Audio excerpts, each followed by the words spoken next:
Ravi de vous retrouver pour ce tout premier numéro de 100% Bénin pour le compte de la nouvelle semaine. Bienvenue. Jusqu'au bout, elle aura résisté au temps et à toutes sortes d'épreuves. L'Alliance Foscori pour un Bénin émergent FCBE. Sa disparition, maintes fois annoncée de la carte politique béninoise, n'aura chaque fois été que canular. Désormais, l'Alliance a vécu, mais de son propre chef. À la faveur de son deuxième congrès ordinaire, elle a connu une mutation profonde. Plus d'FCBE en termes de coalition de partis politiques, mais FCBE en tant qu'une entité entière. Un parti politique dit de l'opposition avec, à sa tête, l'élu de la 6e circonscription électorale, le député Valentin Djenontin, porté au rang de secrétaire exécutif national. Président d'honneur, le leader charismatique des FCBE originels, l'ancien président Thomas Boniyahi, accueilli à bras ouverts par une foule immense et bigarrée venue à sa rencontre des lendemain en plein jour. L'FCBE de l'Alliance politique en parti politique, l'amorce d'une révolution du paysage politique béninois. Mesdames, Messieurs, c'est bien là le thème en débat pour ce jour sur ce plateau de votre émission 100% Bénin. Pour apprécier l'événement dans tout son sens, un politologue, un analyste politique. Mais avant de les retrouver, le point de l'actualité vu par les journaux, la revue de presse.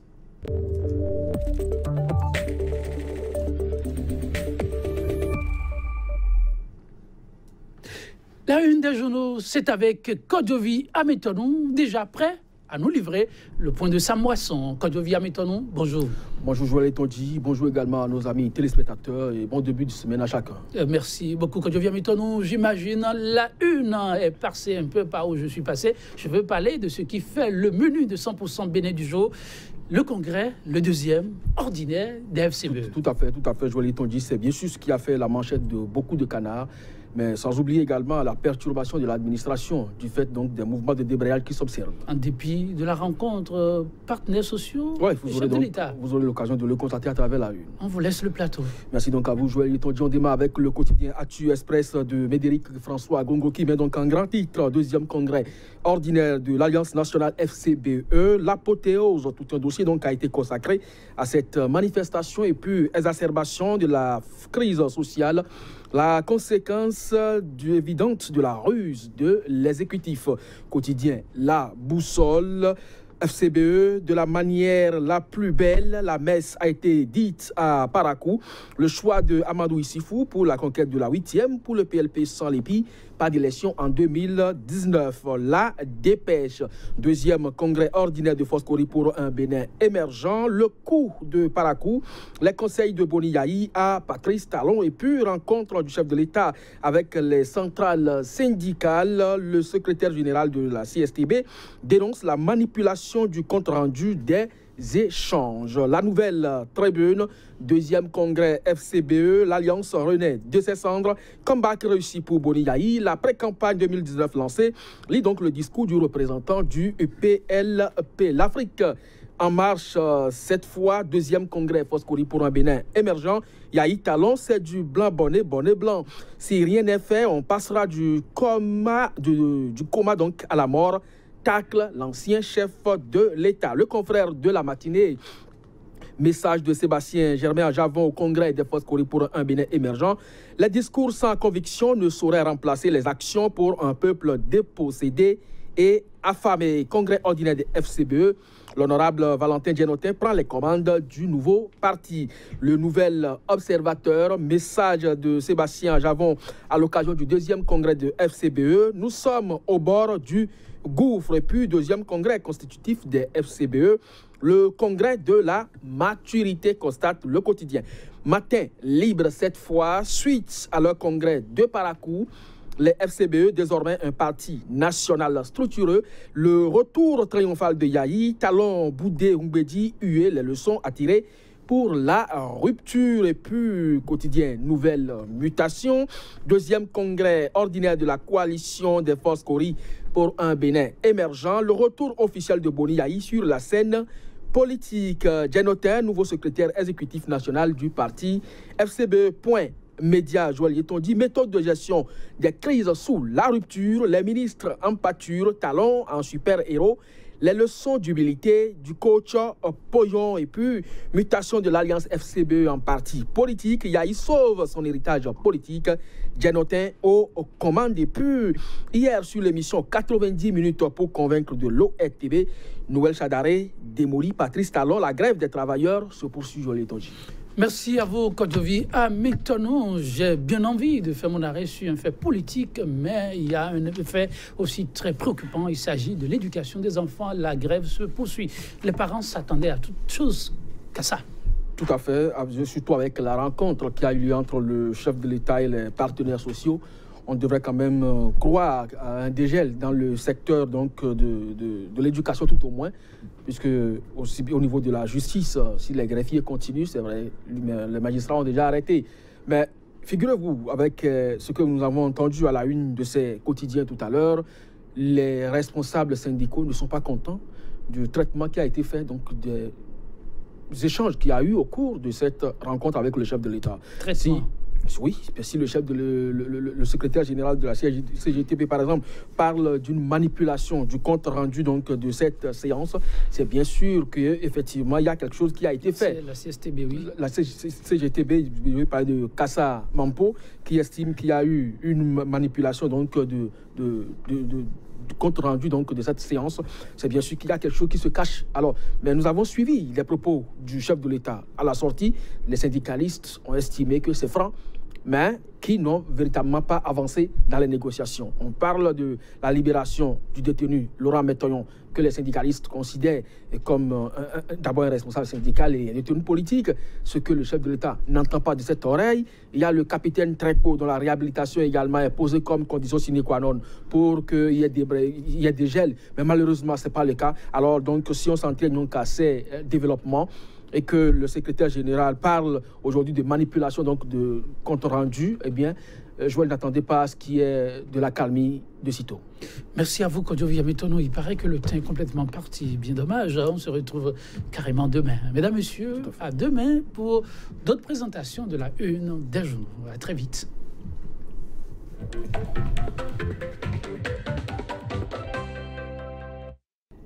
Ravi de vous retrouver pour ce tout premier numéro de 100% Bénin pour le compte de cette nouvelle semaine. Bienvenue.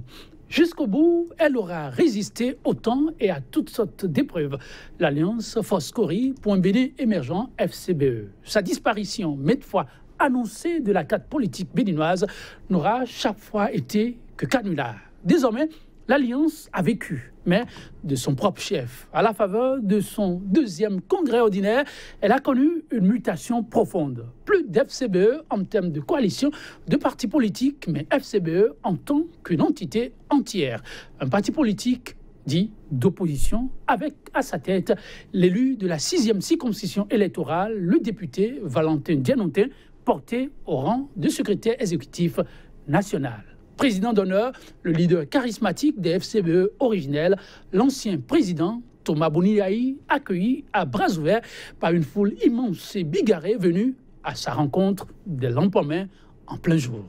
La FCBE de l'alliance politique en parti politique, l'amorce d'une révolution du paysage politique béninois. Mesdames, Messieurs, c'est le thème en débat ce jour sur ce plateau de votre émission 100% Bénin.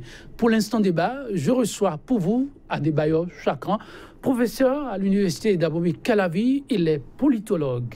Adebayo Chakran, bonjour. Bonjour. Merci de nous rejoindre. En face de vous, il a nom Constantin Amoussou. Il est analyste politique. Constantin Amoussou, bonjour. Bonjour Joël. Merci pour la disponibilité. Deuxième congrès ordinaire des FCBE, le nom reste le même, mais la forme change complètement, peut-on dire. Créé pour soutenir la politique de Thomas Boniaï, alors président, les Foscori pour un Bénin émergent, FCBE devient un parti politique d'opposition. La mutation a été opérée dans une ambiance bon enfant, mais très euphorique. Constantin Amoussou, vous étiez sur le terrain. Les images renvoyées renseignent de ce que c'était plutôt plus qu'une fête. Oui, en effet, Joël, Paracou ce week-end a vibré au son des Foscori Bénin émergents, avec en particulier l'autre, l'ancien président de la République, qui aura fait sensation simplement à l'annonce de son arrivée à Parakou. Lui qui, 17 mois auparavant, il avait fait une promenade malheureuse, en particulier sur Tourou, et avait été traité de vil individu. Et pour ce que l'on a pu voir, ah oui, c'était une belle fête à coup sûr à Parakou ce samedi et ce dimanche, mais plus encore, dans cette foule bégarée de personnes constituées à la fois des partisans, des militants, des sympathisants, c'est aussi de quelques curieux de nostalgiques du régime de Boni Yaï, il y a eu surtout le sentiment d'une subite reconstruction de l'image du chef de l'État, un peu comme si dans l'opinion, il recommençait à gagner de l'estime, à reconquérir l'estime qu'il semblait avoir perdue à la fin de son double quinquennat. C'est donc, pour ainsi dire, peut-être même une recomposition de la classe politique ou peut-être de l'environnement politique national qui commence à se dessiner. Aurions-nous, enfin, pour les temps à venir, l'occasion ou de l'affirmer ou de l'infirmer, de le confirmer ou de l'infirmer? Toujours est-il que ce qui s'est vu à Parakou donne tout l'air de ce que l'homme que l'on pensait être fini, l'homme qu'on pensait n'être plus désormais qu'un vil individu, a encore du potentiel politiquement, qu'il a encore de nombreux sympathisants, des partisans, des militants, des amis, des admirateurs, et qu'il faudra compter avec lui, même s'il ne peut plus être lui-même directement, disons, qualifié pour la compétition suprême. On devrait pouvoir compter pour lui, pour ce que j'ai pu observer sur place. En tout cas, pour les jours électoraux à venir, en particulier pour les présidentielles, mais déjà, dans les viseurs, ce sont les élections intermédiaires et c'est là que tout va se jouer. Oui, Constantin Amoussou, présent sur le terrain, parle en conséquence de cause. Adebayor Chakran n'y était pas, mais a vécu les événements en détail avec les principes, les détails qui s'imposent plutôt. Adebayor Chakran, l'homme qui hier était hué, rejeté à la limite pour d'aucuns, apparaît comme l'histoire biblique, une pierre d'angle. En tout cas, les prochains jours le diront.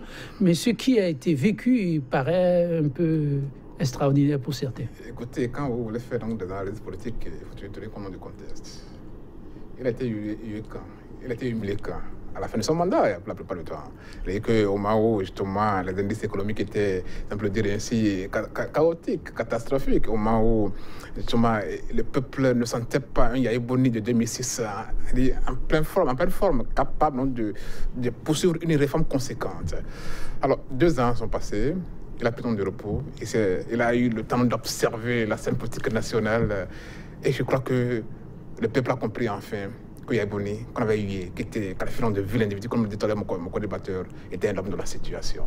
Et je crois qu'à ce niveau-là, il faut faire très attention. L'histoire politique de Bénin a déjà révélé, plusieurs reprises, que ceux-là que nous avons rejetés par le passé, au finish, deviennent les hommes de la décision. N'oubliez pas, en 1991, avec Mathieu Kérékou, on avait estimé que c'était le dictateur. C'est lui qui n'était plus à la hauteur des attentes populaires, sociales. Il était carrément rejeté par le peuple. En 1996, c'est à cause des lampes qu'on allait le chercher dans sa villa de Natitengu. Il est revenu. Il a fait ce qu'il pouvait pendant 10 ans. Donc c'est ce qui se passe aujourd'hui avec Yahi Boni. Vous savez...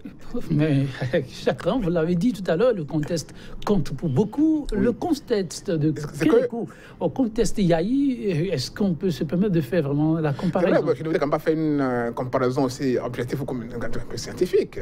Mais vous savez, quand Yahi Boni a quitté le pouvoir, c'est vrai, il y avait donc des difficultés économiques, il y avait donc des soubresauts, il y avait donc je dirais, des tensions internes, surtout en termes d'harmonisation des politiques publiques. Mais il est parti. On pense qu'avec la rupture, le Bénin révélé, c'est le nom des prouesses. Surtout à travers le Piaget qu'on nous a révélé. N'oubliez pas, c'était donc des projets pharaoniques, c'était très intéressant. Mais au fil du temps, on se rend compte que la crise économique est perdue.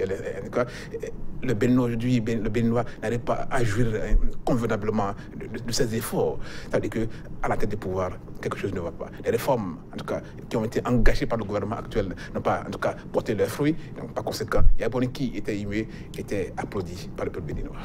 Yahi Boni hué, applaudi par le peuple béninois, mais plus encore, l'homme ne s'est pas contenté de faire de la figuration. Il a eu une adresse à l'endroit du peuple, mais en l'occurrence à l'endroit de son successeur, son ami, Patrice Talon. vous l'avez suivi dans un style plutôt très apaisant, Constantin Amoussou. Ce n'était pas ce que plus d'un attendait. Oui, ça a été l'une des surprises de cette prestation de ce week-end à Parakou.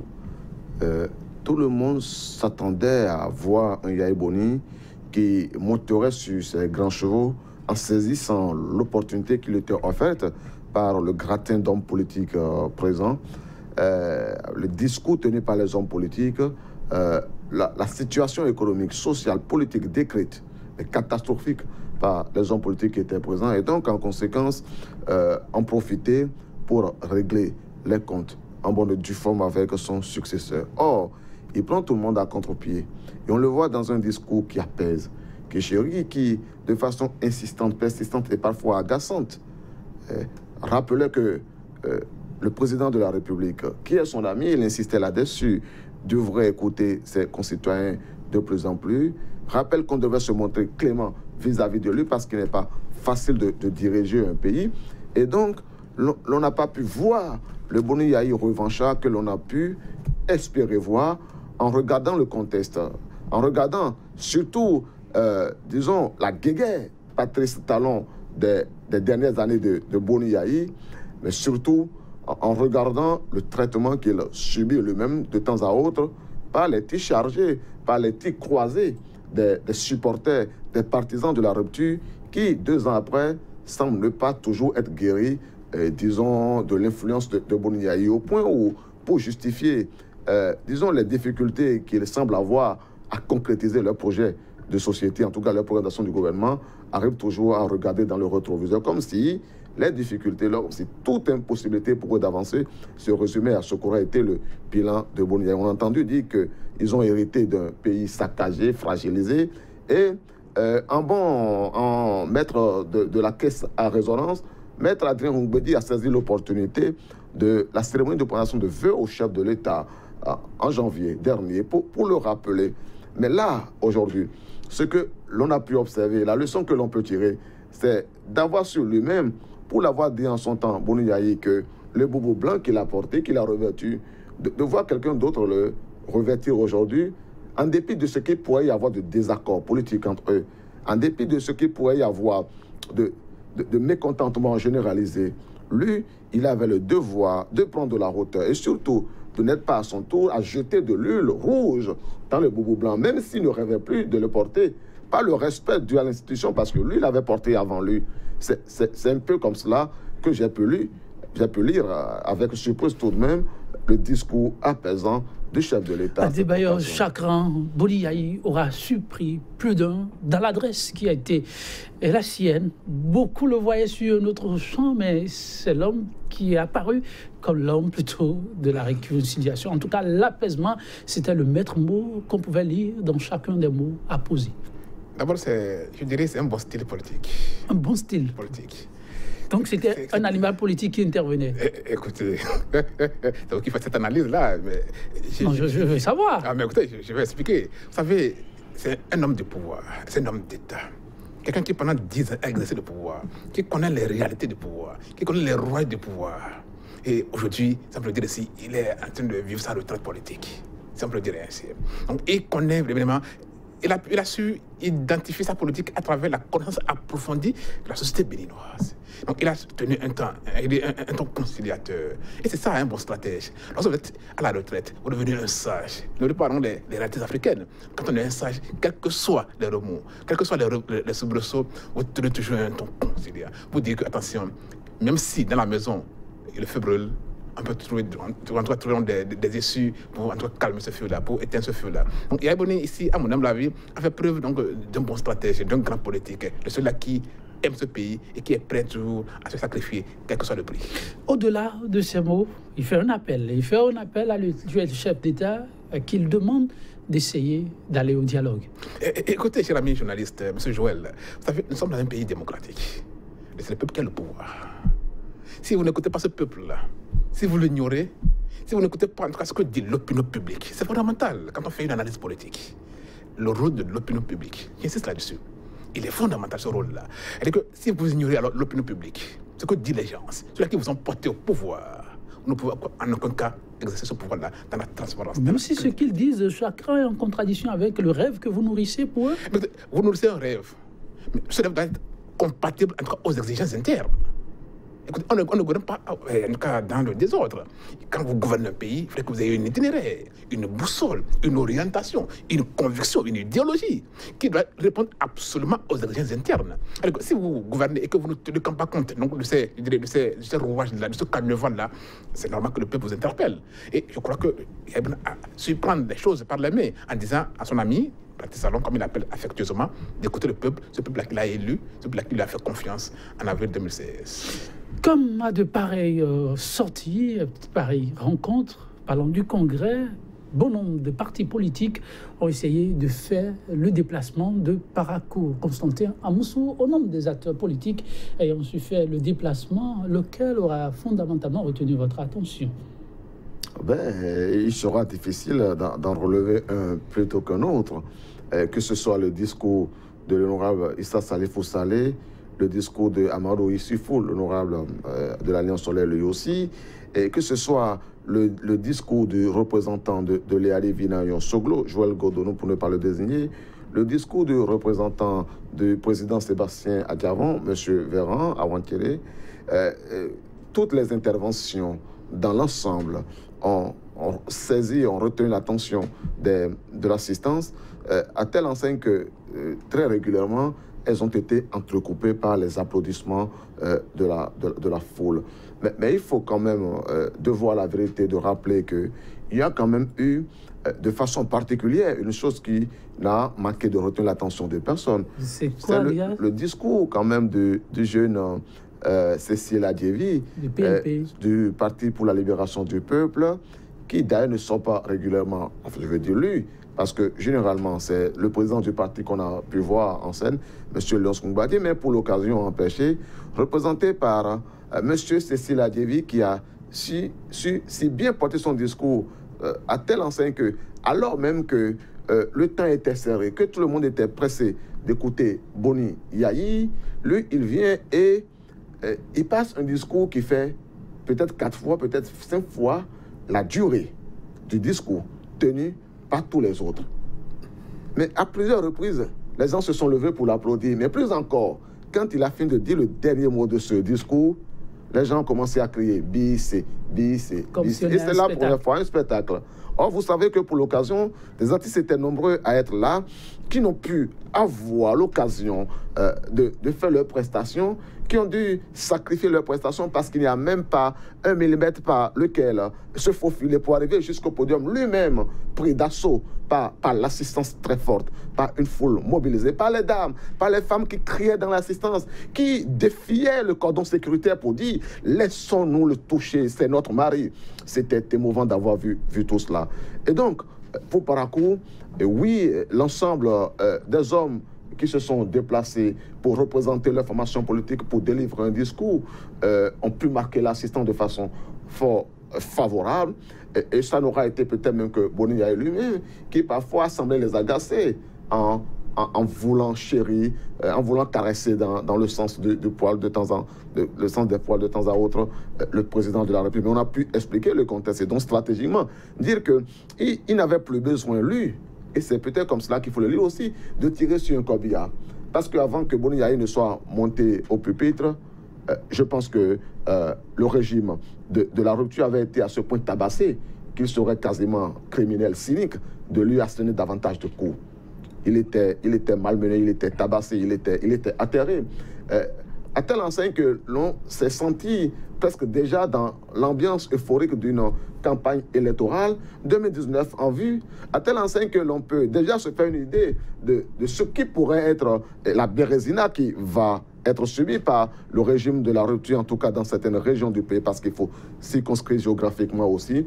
Mais il reste que cette ambiance-là s'explique dans le contexte, non pas seulement pour Parakou, parce que partout dans le Bénin d'aujourd'hui, vous écoutez les hommes, vous écoutez les femmes, mais ce qu'ils vivent, c'est quand même la réalité d'un gouvernement qui s'est installé depuis à peu près 2 ans, qui a dépensé 3 000 milliards et plus, mais au sujet duquel on a du mal. Que tout le monde a du mal à pouvoir dire, mais voilà une chose concrète, voilà une belle chose qui a été faite de ces 3 000 milliards et plus qui ont été dépensés. Voilà un régime qui a utilisé 3 000 milliards pour casser, pour dégager, pour déguerpir, mais qui n'a rien bâtir. Voilà un régime de casseurs qui aura succédé finalement à un régime de bâtisseurs, parce que malgré tout ce qu'on aura dit, Boni Yayi et son mandat émaillé de quelques scandales économiques et financiers, il est vrai, aura été relativement quand même un bâtisseur. C'est une réalité. En tout cas, il reste encore 3 ans, Constantin Moussou, et il peut y avoir de bonnes surprises en vue. 2018 a annoncé le chef de l'État, Constantin Moussou. 2018 reste l'année de grands chantiers, a annoncé le chef de l'État. Mais ça me fait rigoler, parce que ça n'a été finalement que le discours tenu de façon constante. Fin 2016, j'ai entendu un ancien ministre de la République, un ancien défenseur du régime Boni et de Talon, venir à la télévision dire qu'ils étaient en train de creuser profond parce qu'ils veulent construire haut, et que dans quelques mois, disait-il, fin 2016, on allait tout voir s'élancer, on allait voir le pays en chantier partout. Puis après, nous avons vu le chef de l'État lancer le programme du gouvernement et dire de façon formelle qu'à la mi-2017, 20 000 des logements sociaux auront déjà été construits, m'a-t-il semblé, et que l'asphaltage des voies aurait déjà commencé dans un certain nombre de nos villes. D'ailleurs, le projet d'action du gouvernement ambitionne d'asphalter on a dit la totalité des rues de notre pays. J'attends de voir à quoi ça va se ressembler. Mais on dit généralement, un pays fond chez moi, mais je le traduis en français, que ce qui va être beau dimanche, le samedi, on a les signaux. C'est finalement ça qui manque, qui donne le sentiment d'un régime qui, lui, n'a pas attendu 3 ans, 4 ans, 5 ans pour multiplier par 6, par 7, par 8 les salaires des hauts fonctionnaires qui servent le gouvernement directement, qui n'a ménagé aucun effort pour faire un secret total sur les salaires du chef de l'État. Les citoyens ont besoin de savoir à quel prix ils sont servis par le chef de l'État. Par exemple, on y revient. Voilà des questions. On y revient. Des questions qui restent sur beaucoup de lèvres et qui auront sans nul doute aussi réponse. Le gouvernement l'a dit.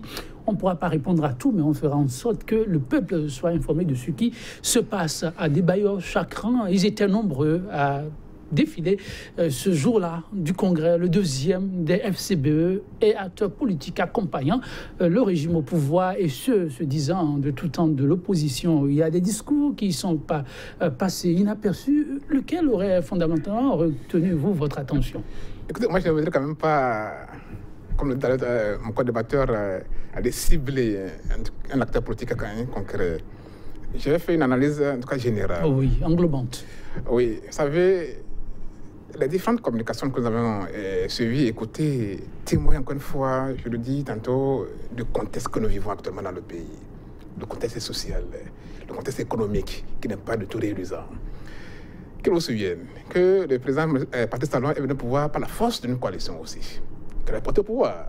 Il y avait donc des mouvements politiques qui, en tout cas, ne pouvaient plus le pourriger de Yayi Boni en son temps, qui s'était dit, bon, écoutez, il faut maintenant rompre avec l'ancien système et donner un nouvel élan un peu cohérent à la gouvernance interne. Donc, tout cela, en tout cas en 2016, nous réussit un espoir sur Talon, sur le président Talon. Après quelques mois, c'est la débandade totale, c'est la catastrophe, c'est l'échec, c'est la désolation. Ils ont compris qu'en réalité, celui-là que nous avons porté au pouvoir n'est pas venu, en tout cas, plaider notre cause. Il est venu plaider notre cause. Là, je n'irai pas dans les détails. Alors, à travers les communications, déjà, on peut dire que ce sont les déçus d'hier, les déçus, les proches qui ont soutenu Talon, qui aujourd'hui ont estimé qu'ils ont été investis dans le pouvoir. Ils ne partagent plus, en tout cas, si on peut le dire ainsi, le gâteau. Et c'est fondamental. Tout à l'heure, mon co-débatteur parlait de la crise sociale qui sévit dans le pays. Écoutez, c'est quoi que veut la population? C'est l'amélioration des conditions de vie. Il a parlé tout à l'heure des salaires qui ont été améliorés sur Yayi Boni. Ce n'est pas le cas. Pour le cas de l'US, par exemple, en tout cas de nos universités, depuis que Talon est là, il n'a pas recruté d'enseignants supérieurs. Vous voyez? Or, nous sommes en manque criard d'enseignants au niveau du supérieur.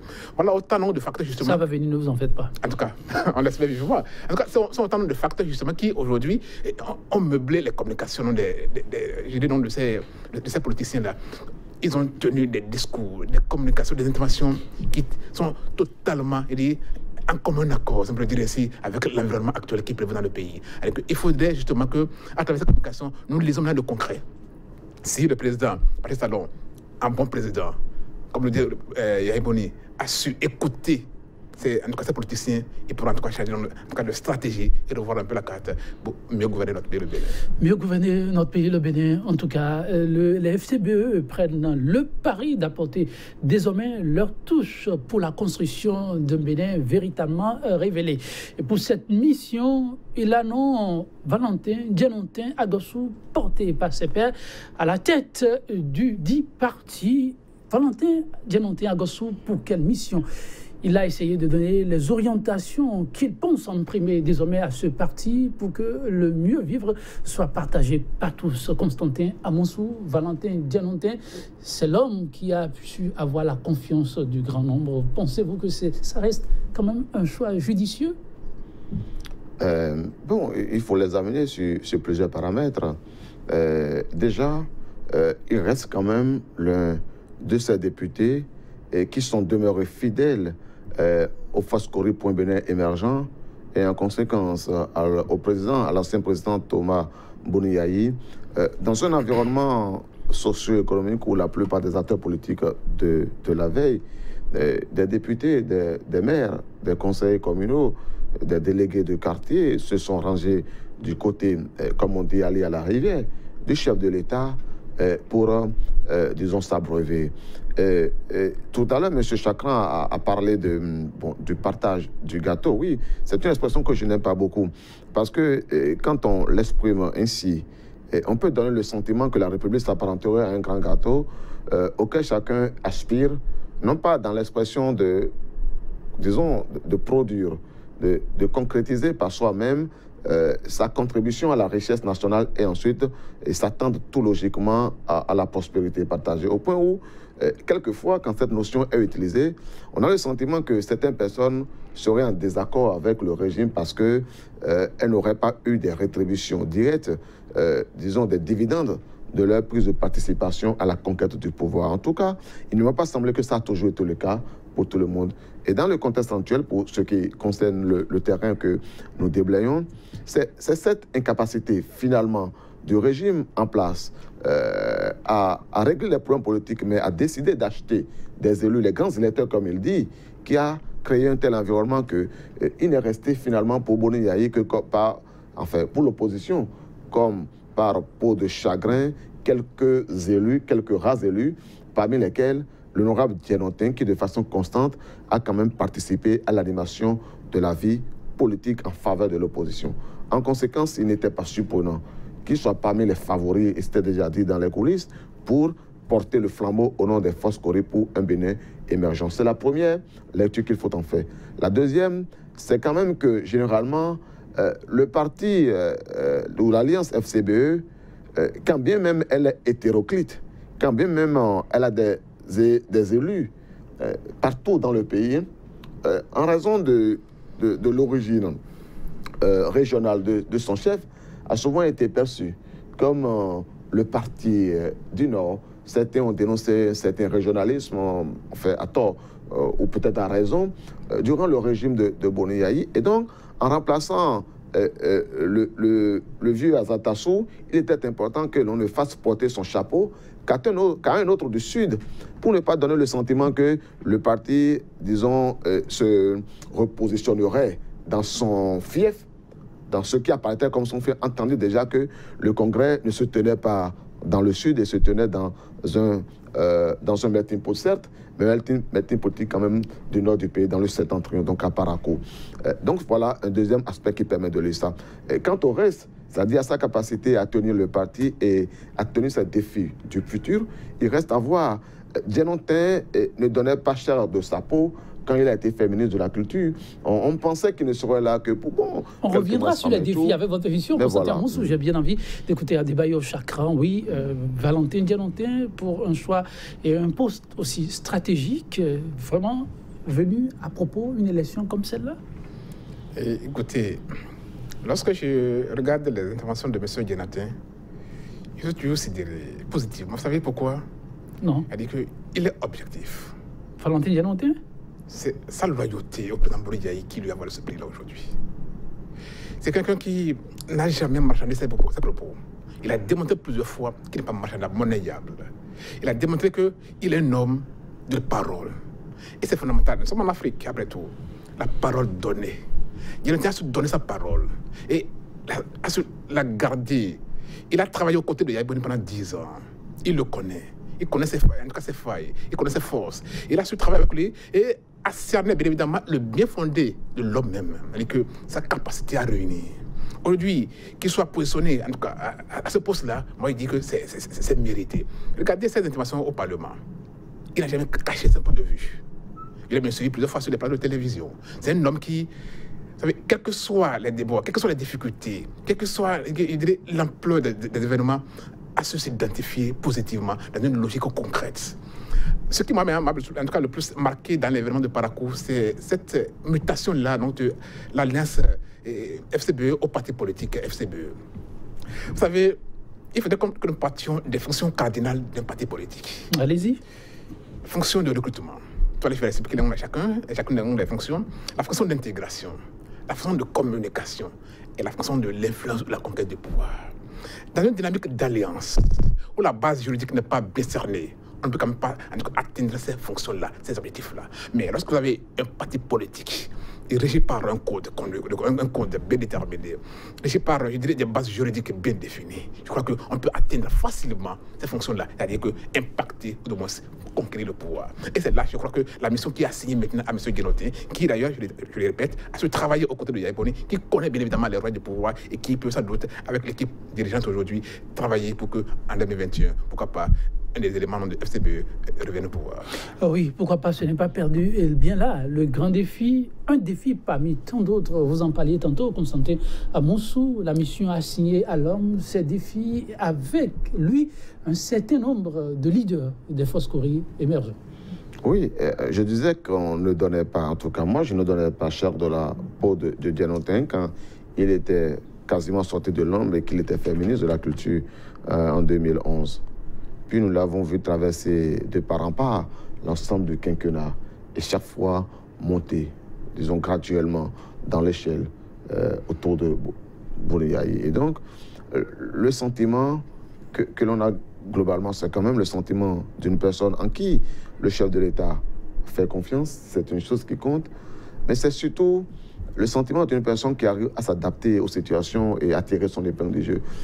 Je n'aurais pas pu penser que Dianontin Agosso Valentin, que j'ai pu voir devenir ministre de la Culture, parviendrait à assurer la fonction de ministre de l'économie maritime, un secteur qui n'est pas le sien, et plus tard ministre de la Justice.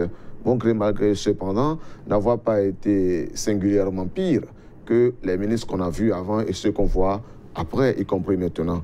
En conséquence, je peux observer que c'est une personne qui est capable de s'adapter aux situations dans lesquelles il se trouve. Et même s'il faut convenir que l'alliance devenue parti politique FCBE est un grand enjeu, que M. Azatassou a peu ou prou tenté de garder en 10 ans les acquis d'un parti politique. Maintenant, nous sommes dans l'opposition en saison sèche, en saison de vache maigre, et nous avons observé M. Dianontin pour savoir, pour regarder, pour constater s'il parviendrait, oui ou non, à faire la métamorphose nécessaire pour porter le chapeau de Azatassou et maintenant, cette fois-ci, parvenir à faire autant, sinon mieux que par le passé, au profit des forces courrières pour un Bénin émergent. Ce qui est certain, c'est que, Bouridiaï n'est plus au pouvoir, donc ils n'auront plus les faveurs d'un appareil d'État. C'est une réalité. Ce qui est une réalité, juste après cela, c'est que beaucoup de partis politiques ont quitté l'Alliance. C'est d'ailleurs les raisons pour lesquelles il fallait aller en congrès pour décider de ce qu'il fallait faire pour la suite.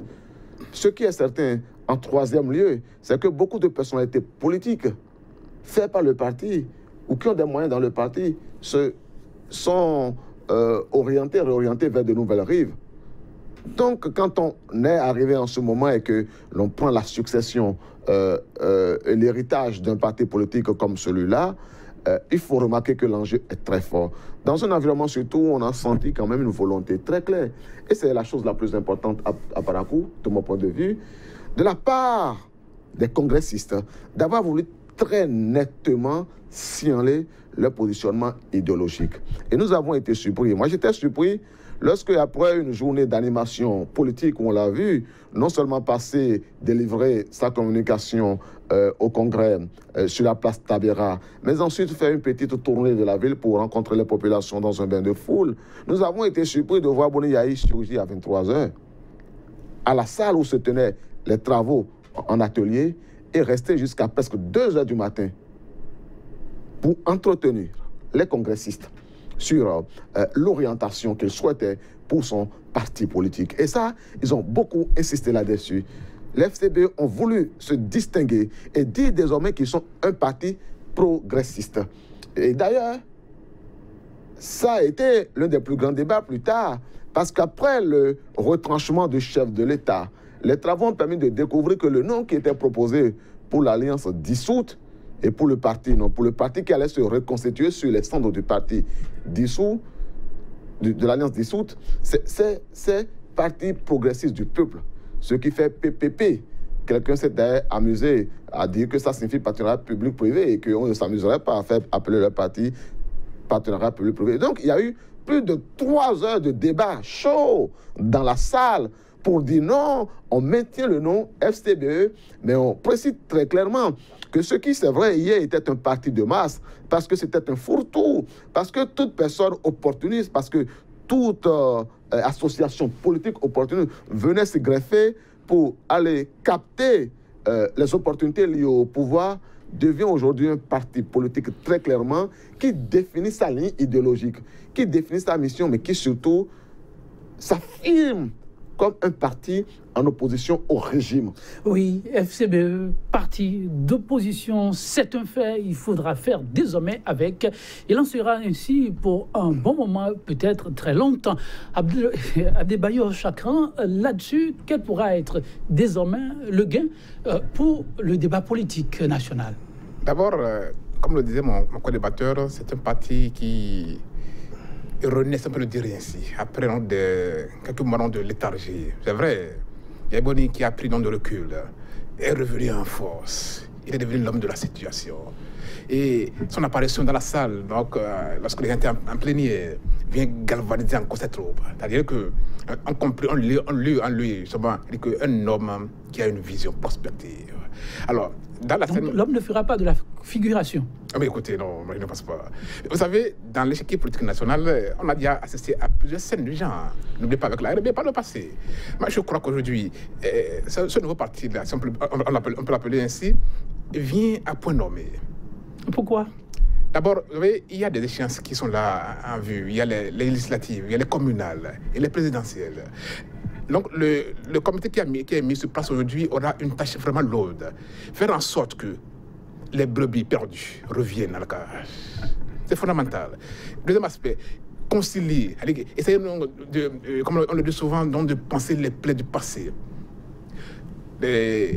Le mouvement politique FCBE, n'oubliez pas, surtout au soir du régime Boni Yahi, a connu des difficultés, il a dit tantôt, où il y a eu des débrayages. Beaucoup sont partis, de s'allier à Patrice Talon.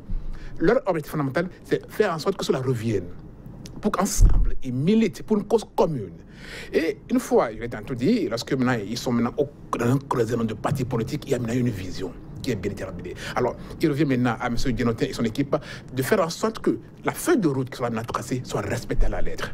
C'est fondamental. Et maintenant, au niveau des regroupements de part et d'autre, n'oubliez pas, c'est vrai, tout à l'heure, l'a souligné mon co-débatteur, M. Constantin, pendant longtemps, et même juste au lendemain des indépendants, on a constaté un régionalisme qui gangrenait, qui déstabilisait un peu l'harmonie interne.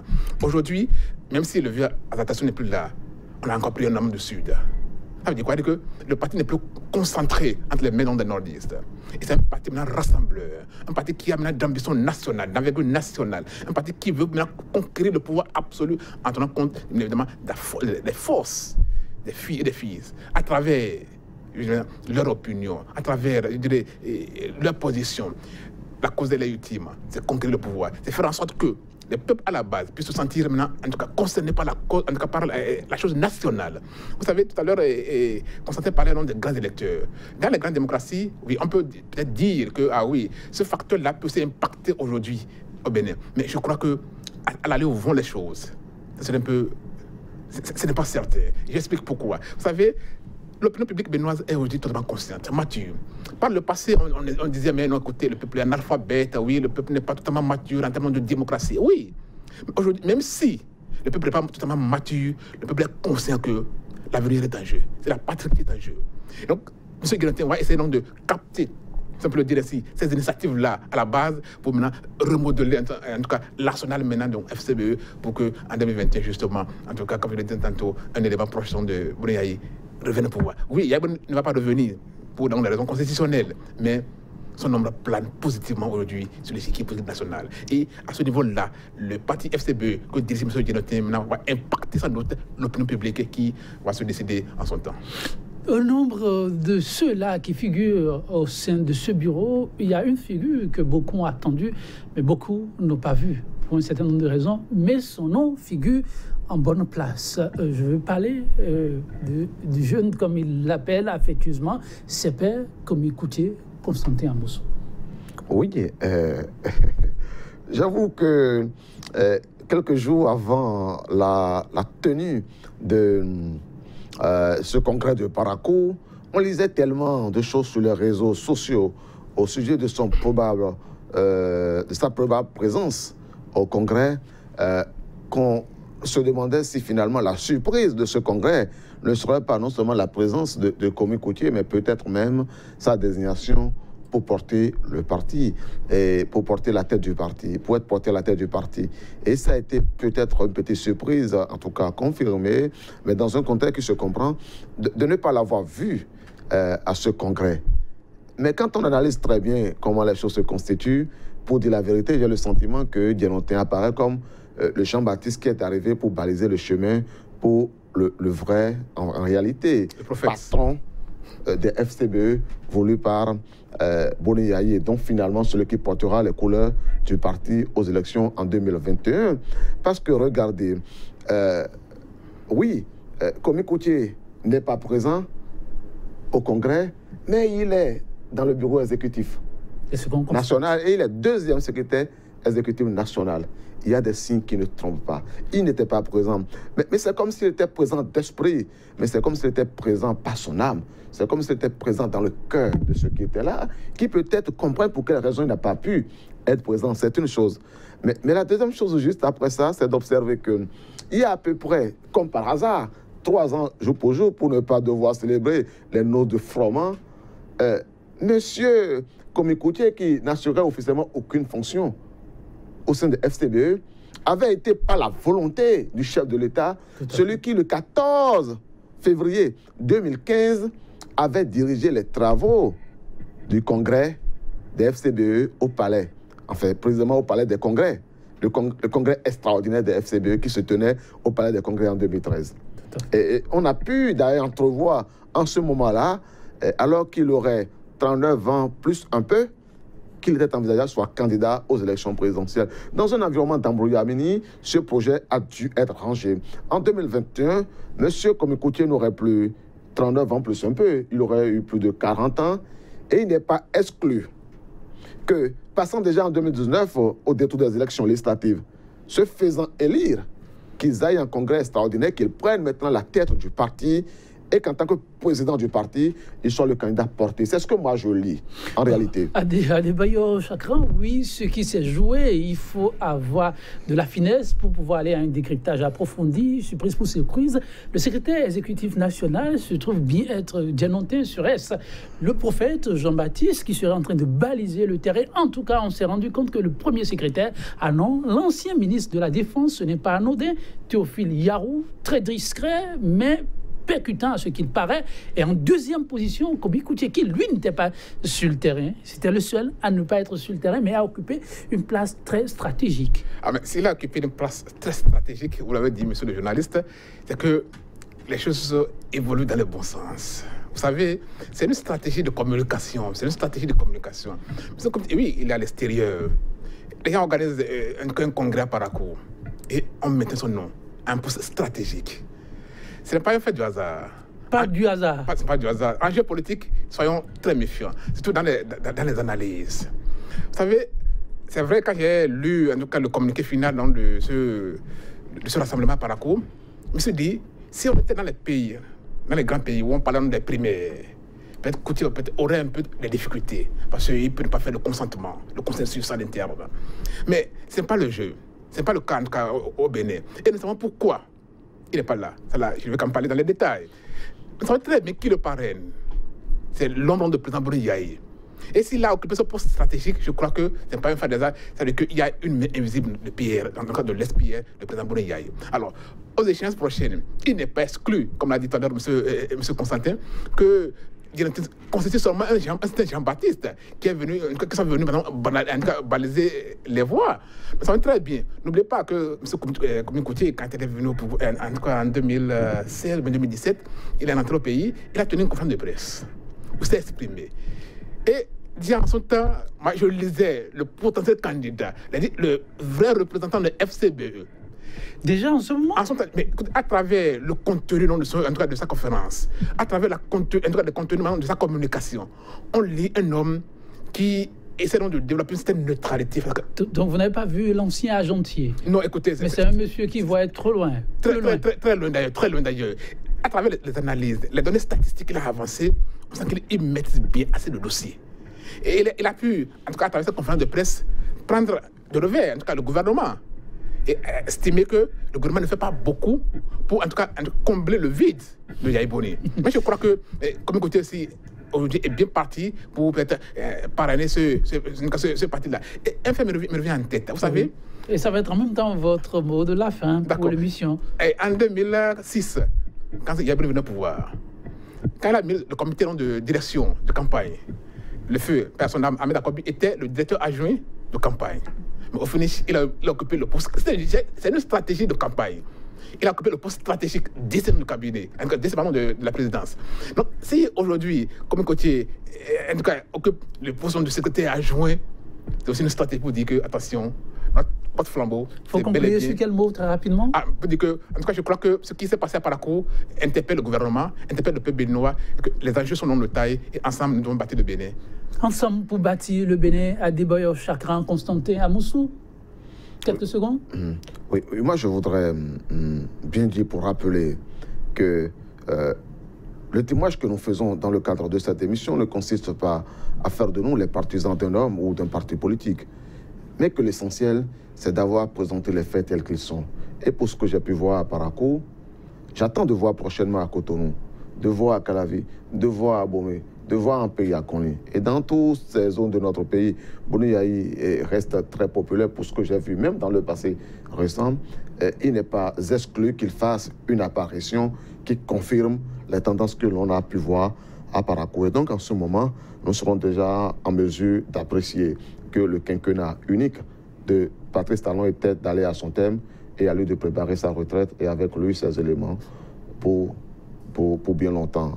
Merci Constantin Amoussou, Adébáyọ̀ Chakran. Merci mesdames, messieurs, vous l'avez compris, 100% Bénin, c'est terminé. Oh, que le temps passe si vite. André Mauroy, avant de mettre un thème définitivement à l'émission du jour, dans le présent, ce qui compte, dit-il, c'est de tirer de chaque mouvement ce qu'il peut contenir d'intensité. Mesdames, messieurs, merci de vivre l'instant présent intensément pour vivre l'avenir avec d'heureuses dividendes. Merci pour votre aimable attention. À demain.